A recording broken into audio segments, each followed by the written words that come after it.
Muchas gracias. Saludo a mis compañeros de la mesa.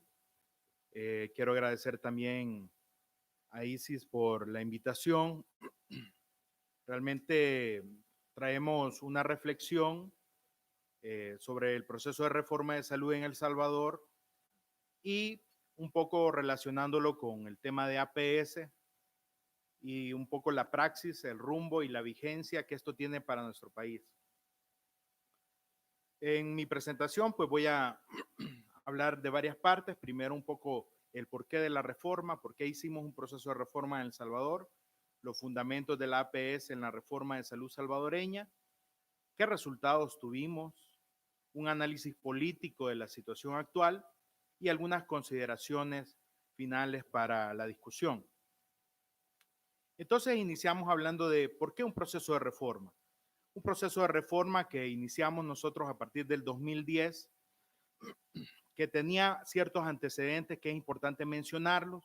Veníamos de un sistema fragmentado y segmentado, un poco en el contexto que nos decía Gonzalo, veníamos de esta ola de modernización, en donde tenemos un sistema, un subsistema de salud para los, para los militares, para los maestros, para los trabajadores y para los pobres. Veníamos en un franco deterioro sistemático de lo público y con barreras de acceso geográfico, económico e institucional. Es decir, que teníamos un sistema que era insuficiente para dar respuesta a los problemas que teníamos sanitarios. Teníamos una alta mortalidad materna, teníamos una alta mortalidad infantil y por lo tanto nuestro proceso de reforma podemos decir que se constituye en una reivindicación social. Durante los años 90 y en esa primera oleada de reformas neoliberales, en El Salvador hubo un intento por privatizar los sistemas de salud y hubo una respuesta de parte de la ciudadanía, de los gremios, de los sindicatos, y esto obviamente evitó que se diera y se construyera una propuesta. También la reforma ha implicado un cambio en nuestro Sistema Nacional de Salud, en su modelo de gestión, en la atención y el financiamiento. De esto voy a hablar un poquito más adelante. También implica un cambio de paradigma de la salud como una dádiva o como un privilegio hacia entender a la salud como un derecho y también un proceso de transformación que no se ha dado de manera aislada, sino dentro de un proceso de transformación junto a otras políticas. Entonces yo traía esta tabla en donde hago una comparación entre el antes y después del proceso de reforma en El Salvador. Podemos decir que en cuanto al modelo de atención, pasamos de un modelo asistencialista a uno basado en la atención primaria con enfoque familiar y comunitario. Pasamos en un modelo de gestión a un modelo vertical y disperso a trabajar a través de redes integrales e integradas de salud. Un modelo de financiamiento donde había un copago, donde la gente iba y daba una cuota voluntaria o mal llamada voluntaria hacia la gratuidad financiada por impuestos generales. Tenemos un modelo de cooperación que era dependiente de la cooperación norte y que hoy todavía sigue siendo vertical y fragmentada. Tenemos programas verticales con financiamiento externo. Y en cuanto a la gobernanza, bueno, teníamos una ausencia de regulación y digamos que hoy podemos hablar que hay una mayor rectoría y un poco más de regulación del sistema.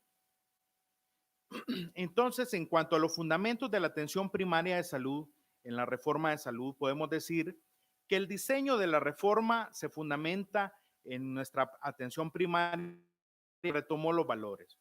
Nosotros identificamos tres: el derecho a la salud, la equidad y la solidaridad. Y esto se expresa a través de la instauración de la gratuidad en la atención. También desarrolló los principios de participación social, responsabilidad y rendición de cuentas e intersectorialidad, entre otros. Podemos decir también que la reforma aportó buenas innovaciones al sistema, por ejemplo, los equipos comunitarios de salud familiar o ECOS, como le decimos nosotros, como parte, como puerta de entrada al sistema, como parte de estas redes integrales e integradas de salud, que fortalecieron el primer nivel de atención y el engranaje con los hospitales. También otra innovación importante es el Foro Nacional de Salud como una instancia, digamos, independiente del Ministerio de Salud pero una instancia donde aglutinaba a la sociedad civil organizada para hacer procesos de Contraloría Social, para hacer participación social en salud, para la participación en la elaboración de políticas públicas también. Entonces, que vemos otra calidad de participación desde la misma ciudadanía. Y otra tercer gran innovación, que es la Comisión Intersectorial de Salud, que prácticamente hizo que por primera vez desde el Ministerio de Salud se trabajaran políticas intersectoriales a la par de otras carteras del Estado, del Ejecutivo. Entonces, digamos, se vieron problemas ambientales con medio ambiente, con agricultura, con protección civil, se veían aspectos de accidentes de tránsito con obras públicas, con el Viceministerio de Transporte, y eso permite, digamos, esa fluidez o el abordaje de la determinación social de la salud.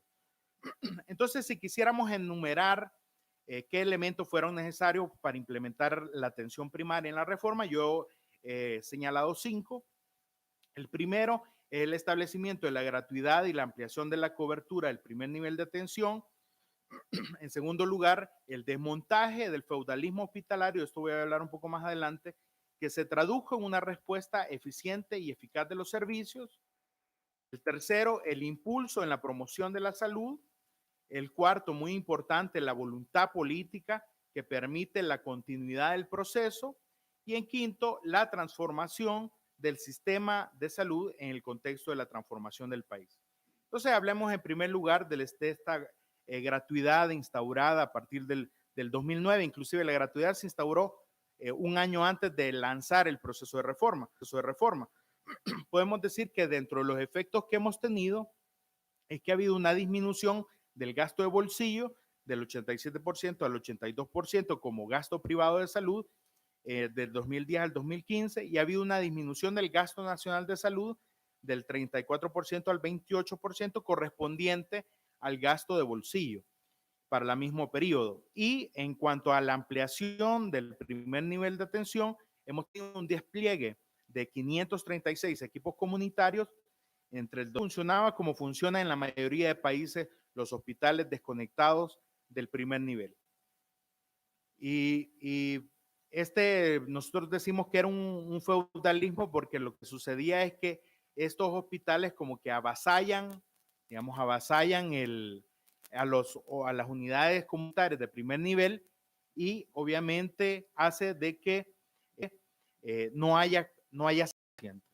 Los pacientes que eran referidos del primer nivel hacia los hospitales eran rechazados muchas veces, había, digamos, se veían de menos a los médicos del primer nivel en relación a los especialistas de los hospitales, pero con el funcionamiento de las redes prácticamente lo que se ha hecho es que se desmontó este feudalismo hospitalario, aunque digamos que se mantiene cierto nivel de verticalidad todavía, porque todavía manejamos niveles de complejidad, y se han organizado los servicios de los hospitales de segundo y de tercer nivel.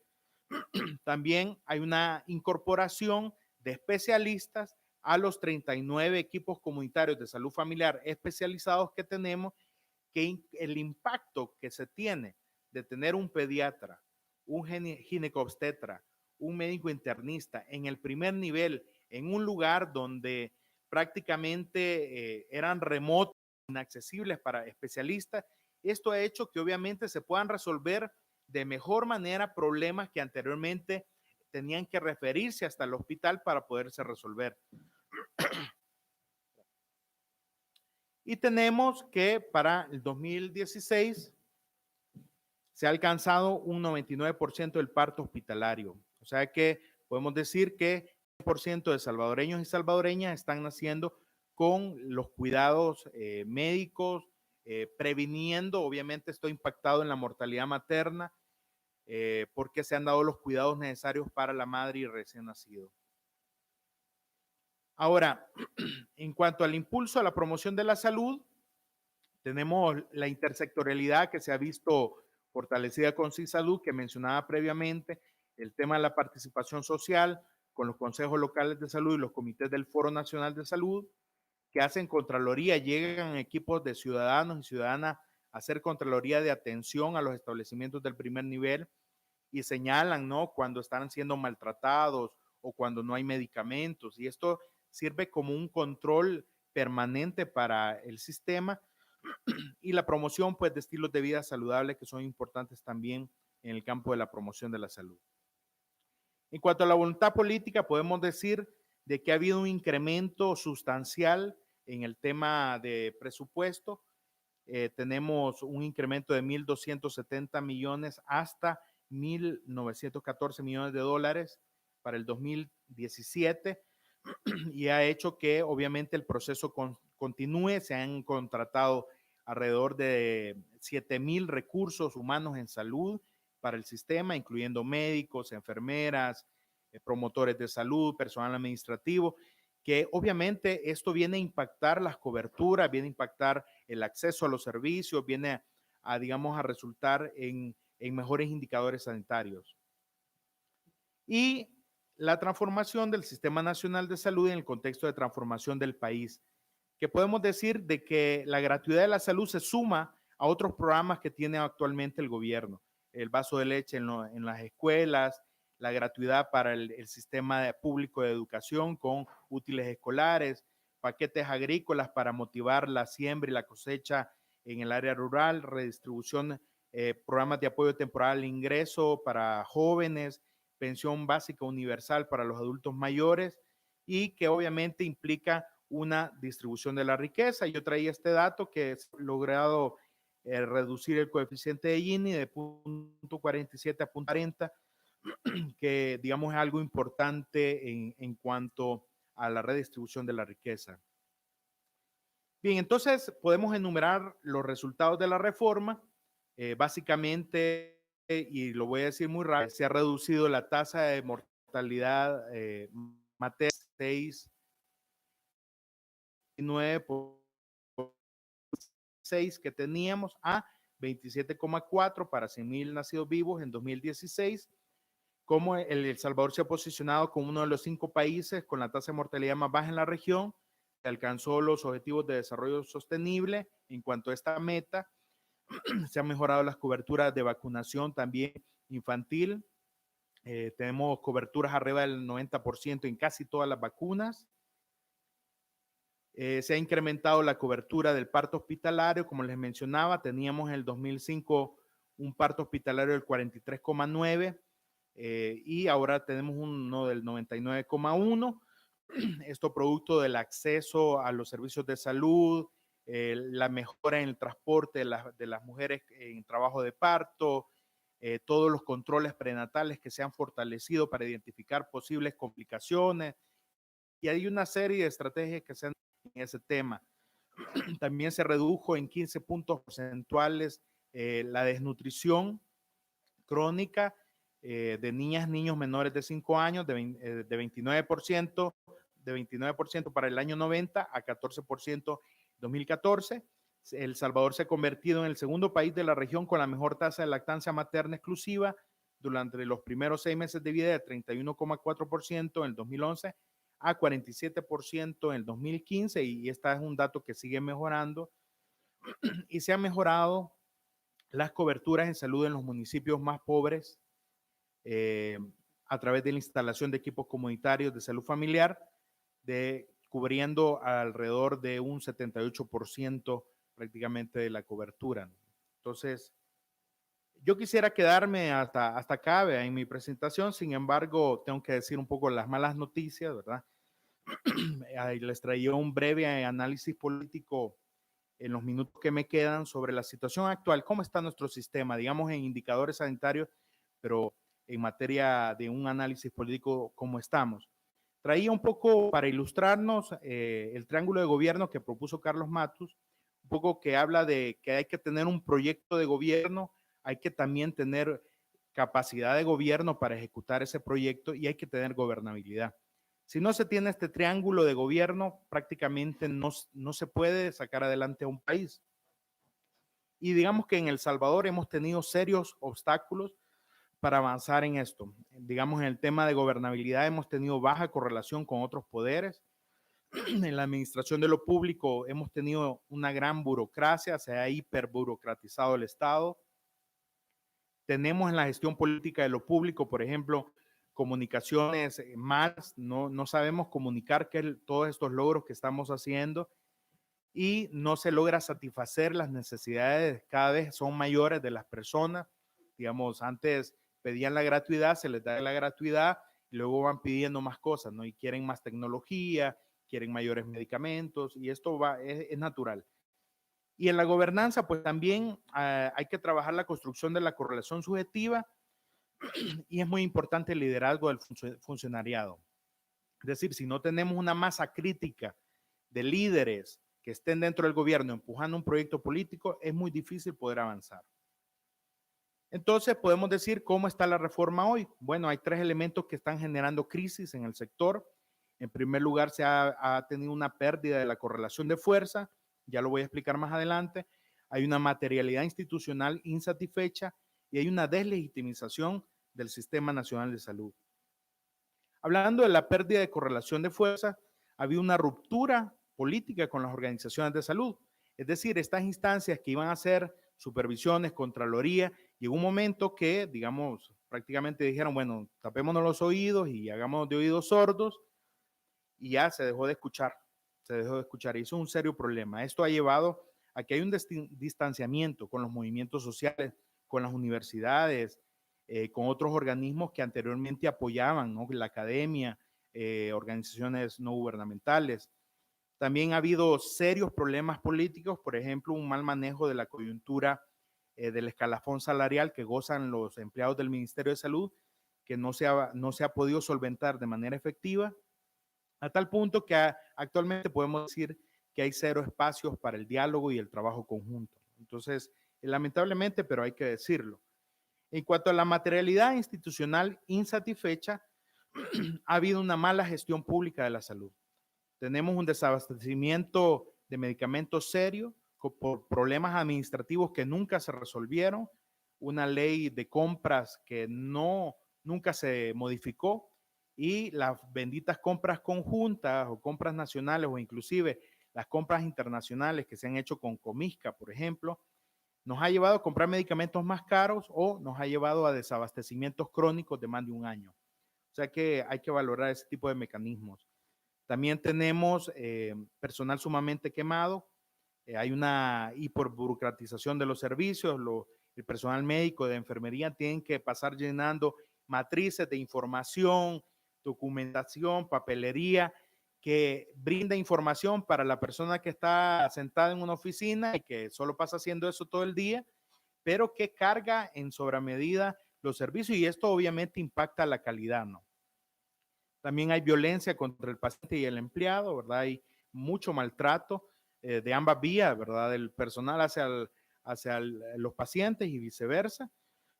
Y en la última evaluación, digamos, el Ministerio de Salud salió con una evaluación de 5,59, uno de los peores ministerios evaluados, a pesar de tener este proceso de reforma, ¿no? Entonces, hay que ver eso.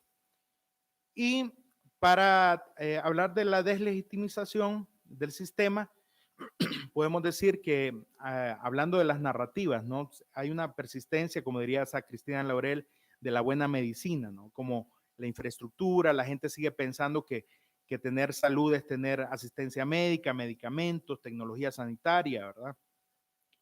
Inclusive, por ejemplo, se creó un Centro Nacional de Radioterapia en el país y dijo, bueno, este es el regalo del gobierno para la ciudadanía, ¿no? Entonces, boicoteamos el tema de la gratuidad y el tema del derecho a la salud y lo hacemos ver nuevamente como una dádiva. Entonces, hubieron mensajes ahí simbólicos que realmente van deslegitimando el sistema.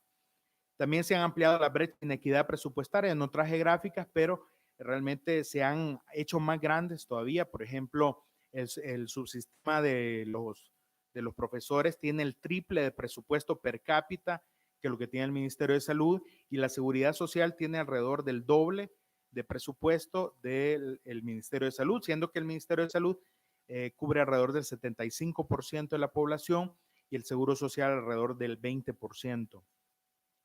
Y hay un reforzamiento a nivel simbólico, ¿no? De que lo privado es lo mejor que lo público, ¿no? Y creemos que lamentablemente esto se refuerza desde nuestro reglamento donde los diputados están recetando seguros privados de salud pagados con fondos públicos. Y el mensaje que mandan a la ciudadanía es que dicen, no, es que si yo voy a la seguridad social me muero. Entonces, obviamente, estamos reforzando aquella narrativa que lo público no sirve, que lo público es para los pobres y por lo tanto debemos de optar por lo privado. ¿Es salud suficiente? ¿Cómo podemos lograr la salud para todos y para todas? ¿En qué momento nos encontramos actualmente? ¿Estamos lidiando con una crisis o saliendo de ella? Tenemos una hegemonía neoliberal que ha mantenido un bloqueo sobre la salud. Ha habido bloqueos para préstamos, ha habido bloqueos para avanzar, pero ¿qué posibilidades hemos tenido para avanzar y superar este bloqueo? Y otra pregunta importante, ¿quiénes son los responsables de esta crisis?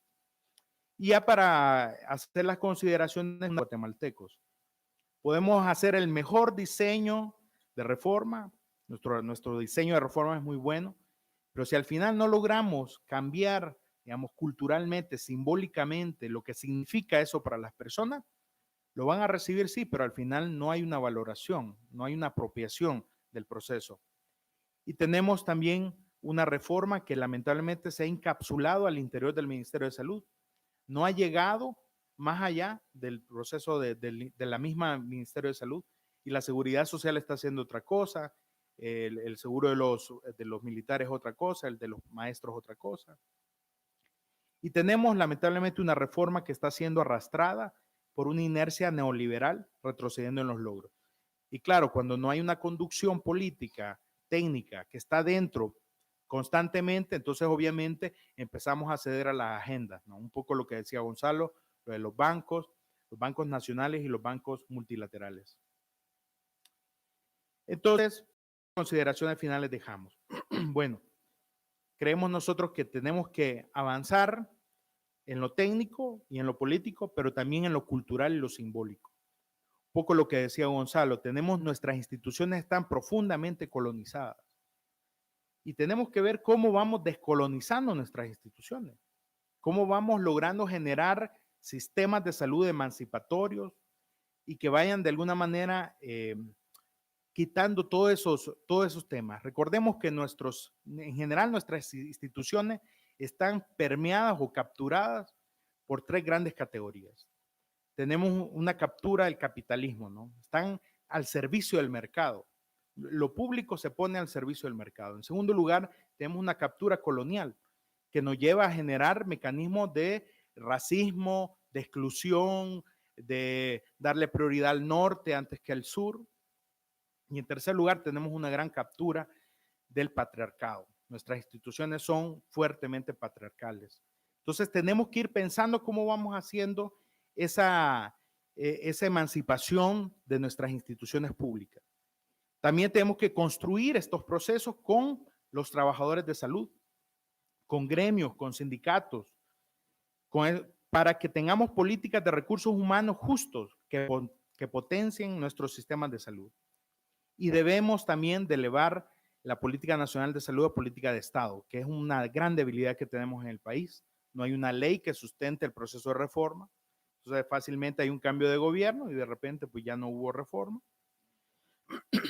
Y realmente la reforma de salud salvadoreña podrá avanzar solo si sabe responder mejor a las expectativas de una sociedad cambiante mediante la implementación de servicios de salud apropiados que satisfagan la demanda y las nuevas necesidades ciudadanas y si logra entusiasmar a los trabajadores de salud para que vuelvan a acompañar el proceso. Para esto, nosotros proponemos que se deben desarrollar nuevos liderazgos y construir un pacto social amplio por la salud. De lo contrario, pues prácticamente nuestro proceso ya no va a poder seguir avanzando. Muchas gracias.